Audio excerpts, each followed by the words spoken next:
Welcome back, dear listeners, to another collection of stories. This time, these stories are from the subreddit Creepy Encounters. Creepy Encounters are stories that don't typically involve the paranormal. These are creepy stories that involve everyday people running into the, how do I put this? More terrifying citizens of the world. All of these stories are kind of creepy because there is a very real aspect to them. These could happen to anybody, and that's a horrifying thought. Not saying the paranormal ones can't happen to anybody, it's just that these are more of your everyday stories that actually do commonly, frequently, consistently happen to some people out there, so stay safe out there. Just kind of saying. So I hope you are ready, my dear listeners, because today our video is 5 stories from Creepy Encounters, or 5 Creepy Encounter stories from Reddit. And I do simply hope that you enjoy. This happened sometime in December. It was already dark outside, and I was waiting for my boyfriend inside of a bank where there weren't too many people standing. It was in the area that wasn't inside where all the people were, just the ATMs.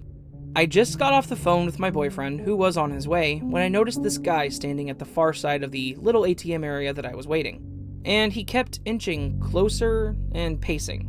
He started to get an awkward distance that wasn't too close, but close enough for me to feel uncomfortable. So after a few moments, he walks up to me and says, "Excuse me, I think my life is in danger. Can you call the police?" Red flags were raising already, because there's a security guard in the bank. Wouldn't he want to talk to the security guard then? Why did he wait so long? And why was he acting so shady? So I backed up and shook my head. "What do you mean? I can get the security guard. You want me to get the security guard?" He shook his head and insisted that I called the police. So I asked him one more time, "Are you sure you want the police? How about an ambulance? Let me talk to the security guard." And he goes, No. I'm actually homeless. Can I just have $5 or $20? I told him I didn't carry any money, and to be honest, that I'm a broke student. He backed off and left the bank. I called a friend on video chat to have someone with me and told him what happened. More people came into the bank, and that same guy came back and watched me. I'm pretty sure he was inching closer again. Part of me thinks he was going to snatch my phone the moment I took it out to call for help. I don't know. Thankfully, my boyfriend got there, and we left the bank.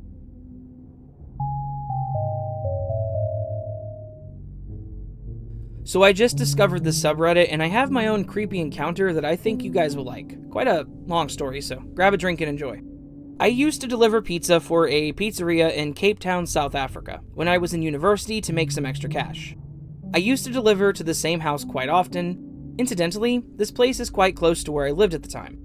There was nothing overtly strange about this place, except that whoever would receive the pizza would normally take quite long to come to the door, and would always ask me to pass them the pizza through the security gate instead of unlocking it and just making it easier for everyone involved. One quiet night, a call comes through for this house, and I collect the pizzas and get to the house reasonably quick. This time, a lady who I had never seen at this house before opens the door and lets me in. Not entirely uncommon to be let into the customer's house, so I didn't think anything of it. She points me toward the kitchen, which is down quite a long corridor, and asks me to drop the pizza there. She follows me all the way. Still, nothing weird. The passage opened up into an open-plan dining room and lounge area. Through this area is the kitchen, through the door on the left. As I was passing through the dining room/lounge area, I saw something that sticks with me to this day. An old-looking dentist chair with a person lying on it. Whether this guy was alive or not, I still don't know. He had a sheet covering his whole body except for the very top of his head and his feet, which were duct-taped together. I couldn't tell if he was breathing or not. The lady that opened the door was still right behind me. She said absolutely nothing. We went into the kitchen, and she paid me for the pizzas. At this point, I was either expecting to be attacked by this lady, or something else hiding somewhere, or to be scared by the guy under the sheet as some sort of sick joke. Not wanting to give anything away, I didn't say anything and prepared myself to either defend myself or not be frightened should it be a joke. I walked out towards the front door, double-checking to see that what I saw was correct and not just my imagination. The lady's still behind me all the way. She closed the door behind me, and I left and said nothing. To this day, I still have no idea what was happening in that house. It could have been some joke, but I really don't think it was. The presence of a dentist chair still makes no sense. I didn't see anything else that would suggest the residents of this house collected weird paraphernalia. I drive past the house quite often, and I still wonder if I was actually in any danger.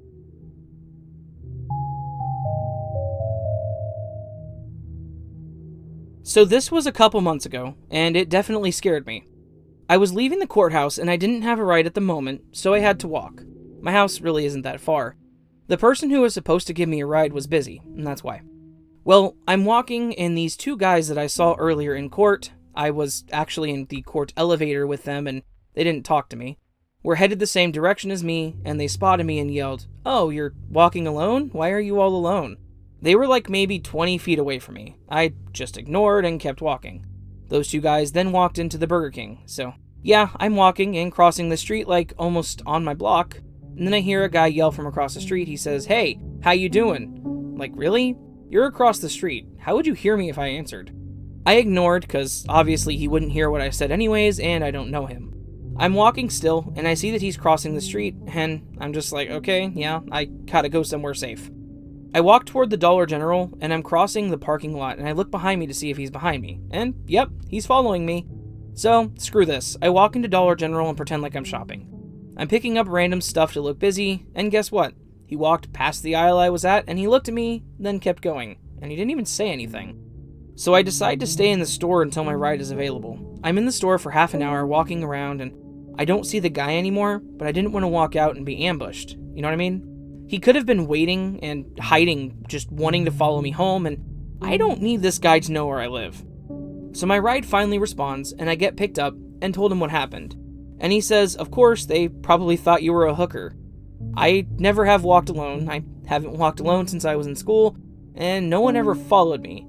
I never walk. I always ride in a car, but now I definitely won't be walking ever again.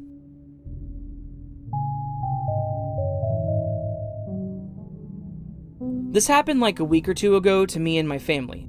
We are fairly new to where we are currently living, so my dad decided to take us on a walk to a park that's near his workplace, which is in the city. We get there, pay for parking, park, and just walk around for a while. To get in and out of the park to the place we parked, we had to walk through a tunnel. Walking into the park through the tunnel was fine, but not so much when we wanted to head out. At the end of our walk, when we were approaching the tunnel, I saw a figure pacing back and forth in the entrance. When I got closer, I was slightly ahead of the rest of the family. The figure was completely dressed in black and nervously looking up and down at us.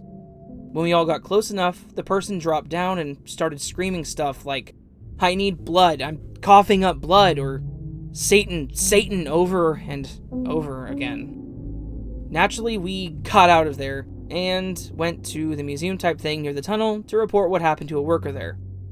My dad described it as they were either having a psychotic breakdown or a really bad trip. We still don't know what happened or why they were acting like that, but it put me off for a long while.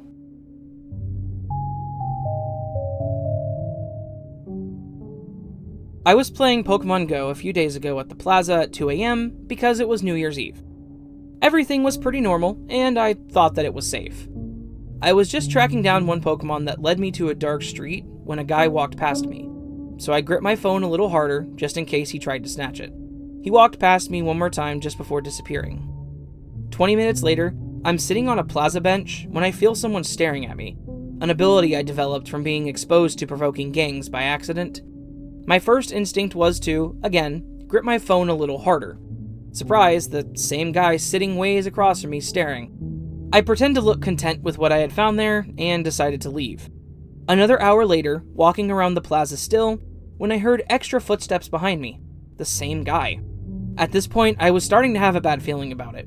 So I put my phone in my jacket's pocket to my right arm, staying with it, and put my left elbow halfway up his direction. That makes it look like I'm holding an invisible knife against my chin, 180 degrees from his direction, and then put on the coldest stare at him that I could remember. The only way to describe the face I made at him was, "Do you want to die?" And then he bailed. Potential answers to potential questions: 1. I play Arnis as a hobby. 2. My phone dies after 4 to 6 hours of use. And 3. Yeah, I got attacked by gangsters regularly because my more irregular eye shape than the locals. Regardless, it was pretty creepy that I, a male of age 17, can be a target of stalkers who are also males. But with proper self-defense training, we can literally intimidate them with just small actions and tell them to go mess with smaller fish.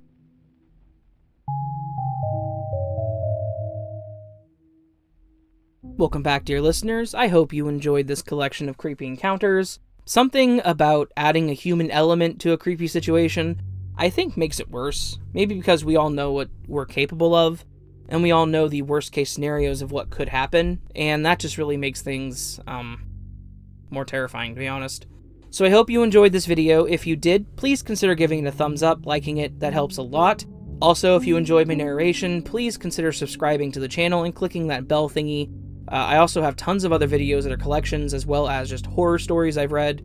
And if you would feel so bold as to do so, please leave me a comment. I love to hear from you guys, and I love commenting back because it's fun to have conversations with people in random places around the planet that I've never met before in my life.